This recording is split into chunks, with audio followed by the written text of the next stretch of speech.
el año 1986 entramos a esa enorme caverna en la Luna. Éramos 4 astronautas y nuestra misión era sencilla solo en apariencia: confirmar lo que un robot explorador había encontrado un año antes.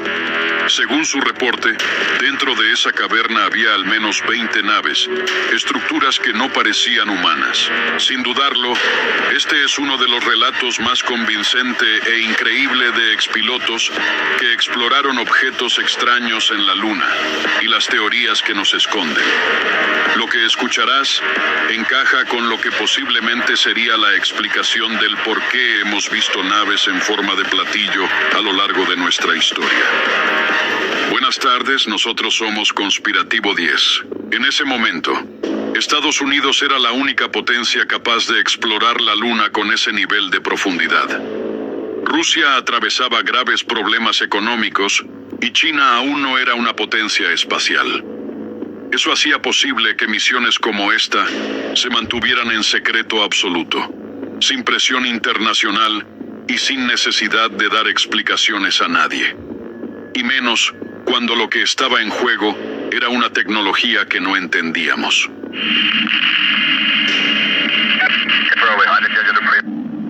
Avanzamos lentamente hacia el interior de la caverna. Al principio todo era roca lunar común, polvo, oscuridad. Pero conforme nos adentrábamos, algo empezó a cambiar. La temperatura variaba, no de forma natural, sino como si el lugar reaccionara a nuestra presencia, como si se estuviera ajustando a nosotros. De pronto, el terreno cambió por completo. Ya no era una caverna natural. Caminábamos por un pasillo artificial, hecho del mismo material lunar, pero completamente liso, pulido de tal manera que reflejaba nuestra luz como un espejo oscuro.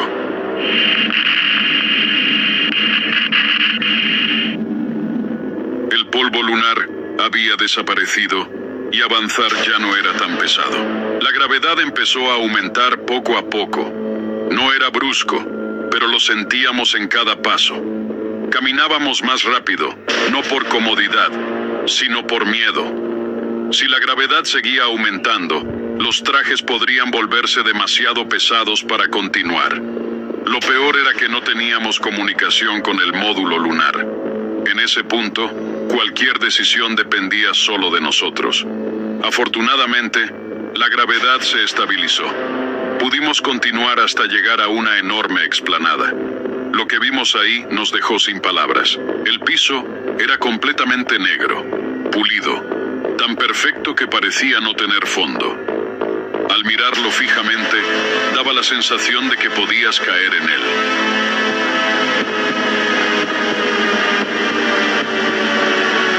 Todo estaba envuelto en una oscuridad tenue, pero las paredes blancas de la caverna emitían una luz que iluminaba el lugar sin una fuente visible.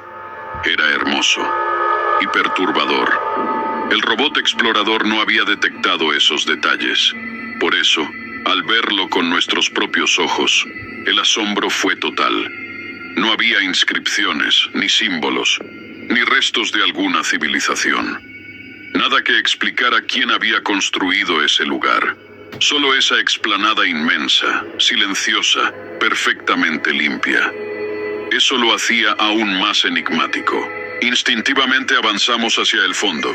Allí encontramos una entrada enorme. Ese era el punto donde... Nuevamente avanzamos hacia el fondo. Allí encontramos una entrada enorme. Ese era el punto donde el robot había detectado las estructuras extrañas. Ahí comenzó la verdadera misión. Cruzamos la entrada y, casi de inmediato, vimos la primera estructura metálica. No había duda. Era una nave, no humana.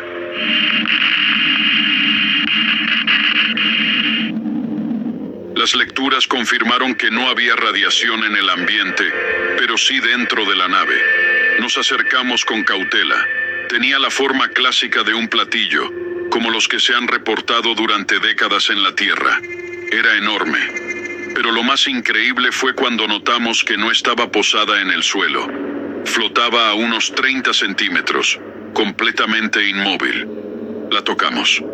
No se movió ni un milímetro. Era como si un campo invisible la mantuviera suspendida. Algo totalmente fuera de nuestro entendimiento. Miramos más al fondo, y ahí estaban.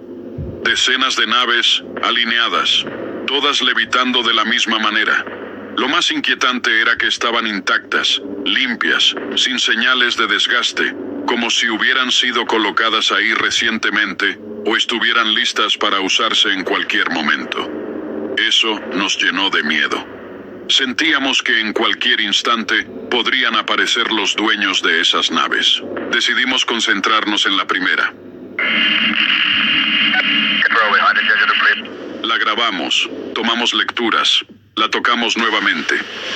Al principio parecía cubierta por algún tipo de protección suave, pero al seguir palpándola comprendimos que ese era el material mismo. Algo que no se parecía a ningún metal conocido. Buscamos una compuerta, una entrada, cualquier señal. Solo había líneas en la superficie, pero ninguna indicaba cómo abrirla. Uno de los astronautas caminó más al fondo. Volvió impresionado.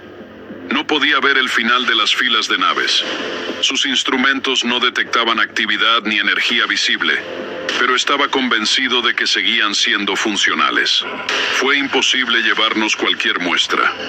Todo estaba completamente estático. La sala estaba demasiado limpia. Las naves no podían moverse ni dañarse. No había mucho más que estudiar con el equipo que llevábamos, así que decidimos regresar al módulo lunar para enviar las imágenes y videos y esperar instrucciones. Al cruzar nuevamente la enorme explanada, comprendimos algo inquietante. Ese lugar parecía una pista, un espacio diseñado para que las naves entraran y salieran. Tal vez en algún momento estuvo lleno, o tal vez lo estaría de nuevo.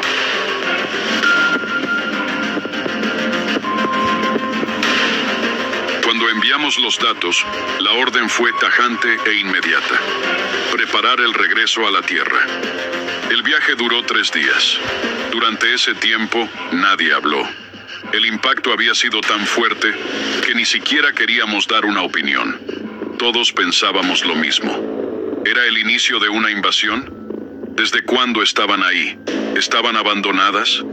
La pregunta más inquietante nos rondaba sin descanso. ¿Y si los tripulantes estaban dentro, en algún tipo de animación suspendida?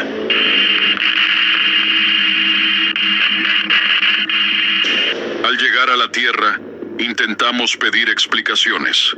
Nos lo prohibieron, bajo juramento y con amenazas de sanciones graves por poner en riesgo la seguridad nacional. Años después, ya retirado, uno de nosotros contó que tuvo una conversación con un exmiembro de la Fuerza Aérea.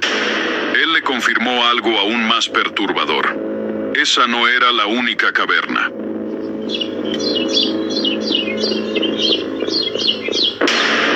Según su información, se habían encontrado al menos 6 salas iguales.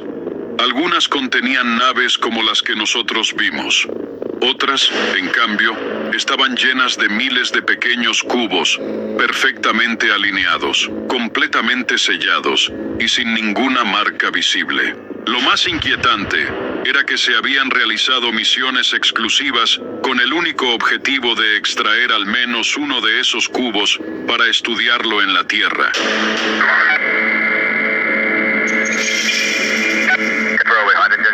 Usaron herramientas especiales, sistemas de anclaje, incluso intentaron modificar la gravedad del entorno, pero fue inútil. No podían moverlos ni un centímetro. Era como si una fuerza desconocida los mantuviera anclados al lugar, del mismo modo que las naves levitaban sin tocar el suelo. Desde entonces, según lo que se sabe solo al interior de ciertos círculos, se han realizado muchas más misiones a esas cavernas.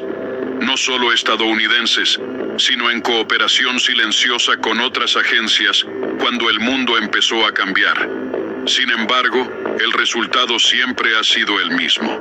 Nunca se ha podido extraer nada. Ninguna nave, ningún cubo, ni siquiera un fragmento. Lo único que ha regresado a la Tierra han sido imágenes, videos y lecturas que, en muchos casos, ni siquiera los científicos logran interpretar por completo.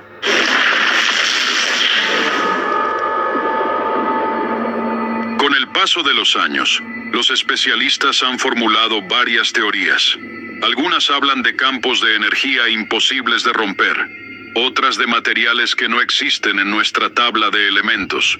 Pero hay una teoría que más fuerza ha tomado con el tiempo, y también la más perturbadora. Esa teoría dice que esos objetos no solo están suspendidos del suelo, sino que están suspendidos en el tiempo. Según esta idea, la tecnología que mantiene esas naves y cubos en ese estado no solo controla la gravedad, sino también el tiempo y el espacio. Para nosotros, un año puede pasar normalmente, pero para esos objetos, ese mismo año podría ser apenas una milésima de segundo. El tiempo, dentro de ese campo, simplemente no corre como lo hace para nosotros. Eso explicaría por qué las naves están intactas, limpias, sin polvo, sin deterioro. ¿Por qué no pueden moverse? ¿Por qué ningún esfuerzo humano ha logrado alterar su posición? No están congeladas, están fuera de nuestro ritmo temporal. Esta teoría tomó aún más fuerza cuando algunos especialistas empezaron a mirar el fenómeno desde otra perspectiva. Si esa tecnología realmente controla el tiempo y el espacio, entonces muchas cosas empezarán a encajar. Eso podría explicar por qué las naves en forma de platillo han sido vistas y reportadas a lo largo de cientos, incluso miles de años.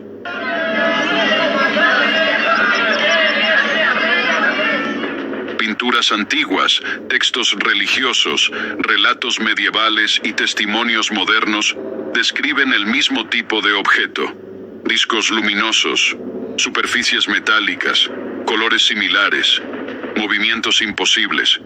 No hay una evolución visible, no hay cambios de diseño, no hay versiones antiguas y modernas. Siempre parecen las mismas naves.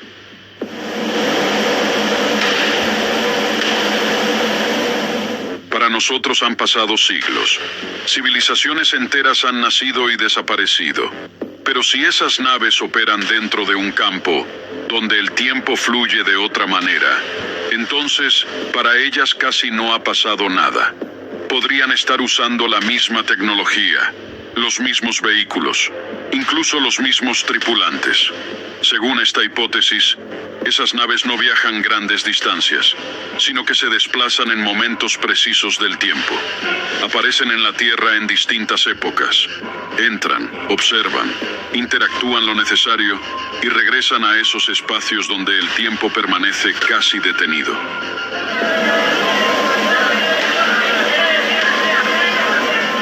Para nosotros son visitas separadas por generaciones.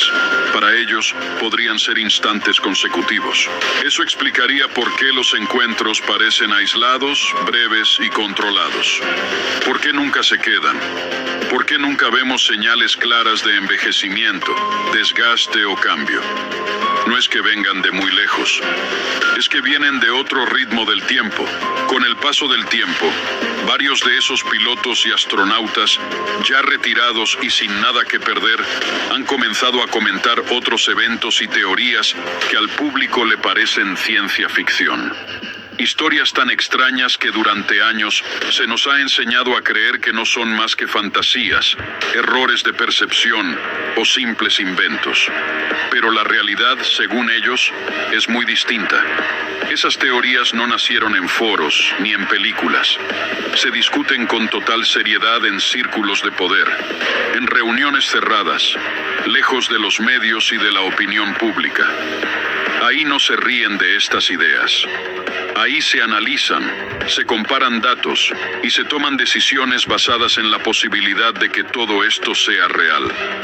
Y cuanto más se profundiza, más inquietante se vuelve el panorama.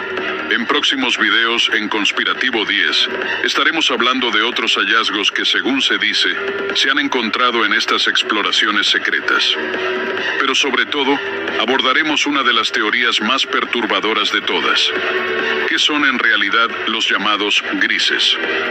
Porque hay una pregunta que nadie ha podido responder de forma convincente. ¿Por qué nunca se han reportado grises ancianos? ¿Por qué nunca se han visto grises jóvenes? Siempre son iguales, el mismo tamaño, las mismas facciones, la misma apariencia. Tal vez no envejecen, tal vez no nacen como nosotros. O tal vez, al igual que esas naves y esos cubos en la luna, no viven dentro del mismo tiempo que nosotros.